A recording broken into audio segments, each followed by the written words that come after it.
Mister Trump Modi के डर से G7 की मीटिंग छोड़ के भाग खड़े हो गए। लार्जली अमेरिकी सदर जो होता है वहां रुकता है, लेकिन वो नहीं रुके वहां। He didn't stop there. उसने कहा नहीं, मैंने जाना है। सो वो चले गए। और सिर्फ डोनाल्ड ट्रंप को उनके मुंह पर धोया नहीं है, सुनाया नहीं है, बल्कि उनको छींचा लेदर कर दिया। और साथ में इस देश ट्रंप ने कहा कि आप G7 की मीटिंग के बाद वापसी पे वॉशिंगटन रुकते जाएं, तो उन्होंने कहा भाईजान मैं बहुत मसरूफ हूँ, मेरे पास टाइम नहीं है आपके लिए, तो वापस न्यू दिल्ली चले गए। ना ट्रंप डोनाल्ड ट्रंप को नरेंद्र मोदी ने एक दफा फोन पे ये बताया, पहली दफा ऑपरेशन सिंदूर और ऑपरेशन बुनियानुल मरसूस के बाद पहली दफा नरेंद्र मोदी की डोनाल्ड ट्रंप से बात हुई है। और उन्होंने क्या कहा है? उन्होंने कहा जनाब हमने सीज फायर पाकिस्तान के कहने पे किया। That is what Narendra Modi's version is. और उन्होंने कहा दिस वाज, इंडिया ने स्ट्रांगली रिटेलिएट किया था और फिर पाकिस्तान ने कंपेल किया, रिक्वेस्ट किया हमें हमसे। अगर इस वक्त जंग नहीं हो रही ना, तो इसलिए नहीं कि ट्रंप ने कह दिया, ट्रंप के वालिद साहब ने भी कहा होता ना, उसके अब्बाजान ने भी।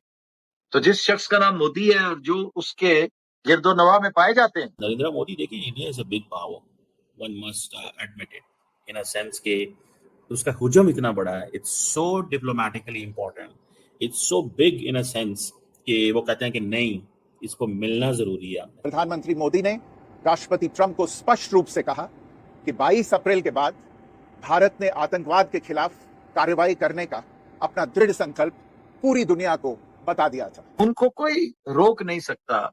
और कोई ट्रंप जो दिन में 70 दफा, लेकिन मोदी साहब से ना मिलना जो है ना, that is also breaking news. और उसके लिए सारी बात है, एक लॉजिक मौजूद है, और वो लॉजिक ये मौजूद है कि भाई साहब हम तो इसलिए नहीं मिल रहे कि भाई हमें तो इस चीज को जहन में रखें कि वो हम क्यों मिले उन्हें, हमारे घर में लड़ाई शुरू हुआ उधर, और आप कह रहे हैं कि आप उनको मिले, हम नहीं मिल सकते। तो ये एक चीज जो है वो नरेंद्र मोदी के हाथ में वो चीज बैठ जाती है कि भाई असल मकसद तो ये है।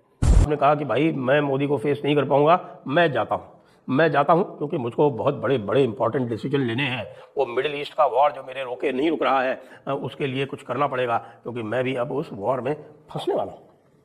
क्योंकि जो एजेंडा भेजा था वो लीक हो गया है।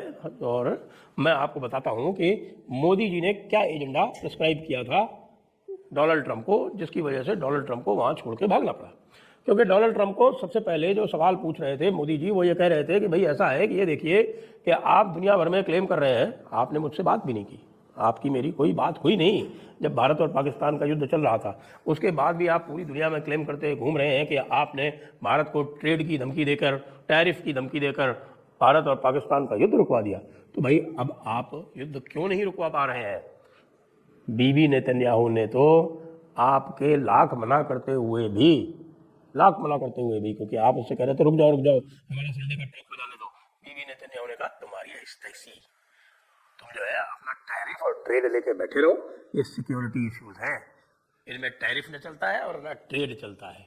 और उसने तो सीधे ईरान के ऊपर आक्रमण कर दिया, और आक्रमण करने के बाद जब ईरान का जवाब आया तो ईरान के जवाब की जो आग है वो यूएस को भी जला बैठी। अगर नरेंद्र मोदी मीडिएशन एक्सेप्ट कर लें तो मोदी साहब का जो बनाया हुआ नैरेटिव है उसके नीचे दब जाएंगे। मैंने आपको क्या बताया था, इंडिया के अंदर इतनी इन्वेस्टमेंट कर दी गई है पाकिस्तान के खिलाफ और पाकिस्तान के बारे में कि बात ही नहीं करनी, ताल्लुक ही नहीं है, रखना ही नहीं है मीडिया के जरिए। आज अगर नरेंद्र मोदी यू टर्न लें बात करने का, तो ये मीडिया उन्हें खा जाएगा। अगर मीडिया ना खाएगा तो एटलीस्ट एक बड़ा हिस्सा, चलो ये तो गोदी मीडिया ना भी खाए, लेके वो इस तरह कि उनका दिल कर रहा है हल्का फुल्का कि मैं जरा ट्रंप के खिलाफ हो जाऊं, उनका दिल कर रहा है। ठीक है, ट्रंप जो है ना वो बड़ा स्मार्ट प्लेयर है। मैंने आपको वो लगता ही है कि यार वो एक सेंट्रिक सी पर्सनालिटी है, पता नहीं सुबह और दोपहर और शाम को, और सुबह और स्टेटमेंट देता है, रात को और दे देता है। वो भाई अपने गोल के बारे में बड़ा सीरियस है, जो भी उसका गोल होता है उसने फाइनलाइज कर लिए। अगर वो ना माने, मोदी साहब का दिल है कि मैं शहीद हो जाऊं ट्रंप के हाथों, वो कैसे कि मेरी अमेरिका के साथ कोई अमेंडमेंट हो जाए और मैं एंटी अमेरिकनिज्म में एक दफा फिर जो है हो सकता है अगला इलेक्शन मोदी साहब एंटी अमेरिकनिज्म पे लड़ जाए। मैं आपको बात बता रहा हूं कि नरेंद्र मोदी ने अमेरिका की बड़ी ताकत को भी नो कह दिया। अब इंडिया सेल करेगा ये पॉइंट अपने लोगों को इंडिया के अंदर, हमने तो नो कह दिया था। प्रधानमंत्री नरेंद्र मोदी जो हैं वो किसी दबाव में आने वाली शख्सियत नहीं है। अब ये बीजेपी के स्पोक्स पर्सन शाम को टीवी पे आपको एक्सप्लेन इस तरह के जुमले बोलेंगे। यहाँ भारत का जो इंटरेस्ट है वो सबसे ऊपर रखा जाएगा। वैसे अगर मुझे बीजेपी का स्पोक्स पर्सन बनना है तो मैं भी बन सकता हूँ, क्योंकि मुझे पता है वो क्या बोलते हैं।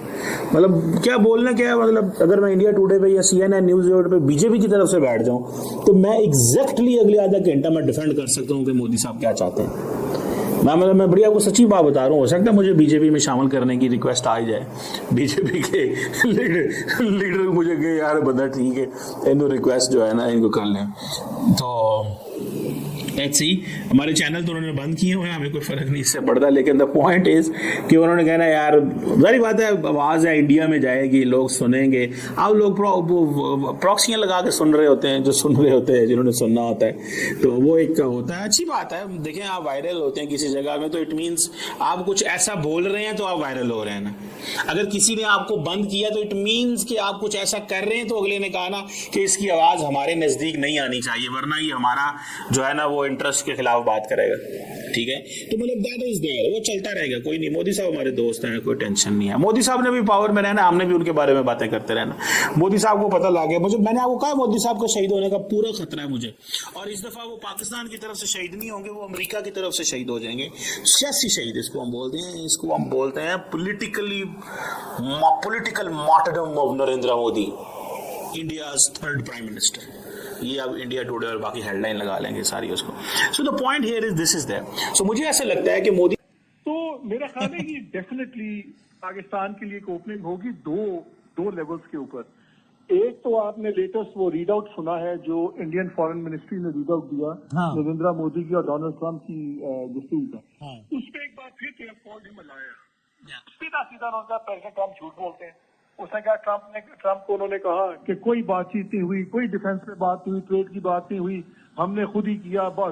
हमें वैंस ने बताया था कि हमला होगा, तो हमने वैंस को कहा कि हम बड़ा तगड़ा जवाब देंगे। फिर अगले दिन जब हमने जवाब दिया तो पाकिस्तान ने कहा कि आप इसमें आ जाएं। हकीकत सबको पता है। दूसरा उन्होंने कहा कि हमने उनको वाज़ेह कर दिया है कि जी हमें कोई थर्ड पार्टी आर्बिट्रेशन नहीं चाहिए, हम आपस में बात करेंगे। तो उन्होंने दो जगह ट्रंप को गंदा किया। एक ट्रेड वाली बात पे, एक टॉक्स ऑन कश्मीर इशू, ठीक है ना, और तीसरा फिर स्नब भी किया जब उन्होंने कहा कि जी ट्रंप ने कहा कि आप G7 की मीटिंग के बाद वापसी पे वॉशिंगटन रुकते जाएं। तो उन्होंने कहा भाईजान मैं बहुत मसरूफ हूँ, मेरे पास टाइम नहीं है आपके लिए, तो वापस न्यू दिल्ली चले गए। ना ट्रंप इज समबडी जिसको स्नब करना पसंद है, स्नब होना पसंद नहीं है। इंडियंस ने बड़ा कॉन्स्टेंटली ट्रंप को इस मामले में स्नब किया है। So this is good opportunity. और मेरा ख्याल है ट्रंप है जरा पाकिस्तानी स्टाइल का ना, लाहौरी स्टाइल का, हाथ मार के कंधे पे जफ्फी डाल